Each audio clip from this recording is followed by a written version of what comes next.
le Mali, le Burkina, le Niger, voilà des pays qui vont rester debout et fiers. Parce que eux, au moins, là, ils ne donnent pas les cuits. Ils ne donnent pas les cuits. Surtout le Mali, il ne donne pas son cuit. Et moi, j'ai une question à poser. Pourquoi les terreaux là, ils ne vont pas en Algérie, ils ne vont pas s'installer en Mauritanie, ils ne vont pas s'installer au Sénégal, ils ne vont pas s'installer en Guinée. Et c'est au Mali, ils veulent s'installer à tout prix. C'est comment on appelle, au Burkina, ils veulent s'installer à tout prix. Pourquoi c'est au Niger, ils veulent s'installer à tout prix? Parce que si vous avez bien compris, ces trois pays-là ont refusé de donner leur Bouddha aux Occidentaux. Ils ont refusé de donner leurs ressources naturelles aux Occidentaux, à l'Europe, à la France, aux États-Unis. Voilà pourquoi on envoie les terreaux pour les châtier.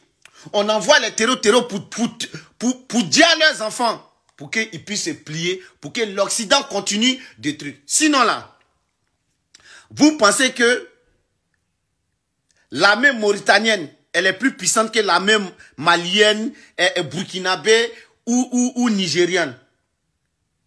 Ou bien l'armée sénégalaise est trop forte? Ou bien l'armée ivoirienne est trop puissante? Ou bien l'armée ghanéenne est trop puissante? Non, hein? L'armée américaine était tellement puissante qu'ils ont bombardé l'Amérique. L'armée française était tellement puissante, ils ont bombardé la France. Donc, c'est pas les pays qui sont autour là qui vont faire l'unanimité. Mais comme ces pays-là sont dissidents, ils ont dit, nous, on ne veut plus partager nos ressources. Nous, on veut que les choses soient réglées par nous-mêmes, notre propre compte. Voilà pourquoi les terreaux vont et ils disent ces enfants-là, ils disent ces femmes-là, ils disent cette population. Mais j'aimerais dire quelque chose au peuple de l'AES. Vous êtes dignes, vous êtes fiers. Et nous autres, là, on est contents de vous.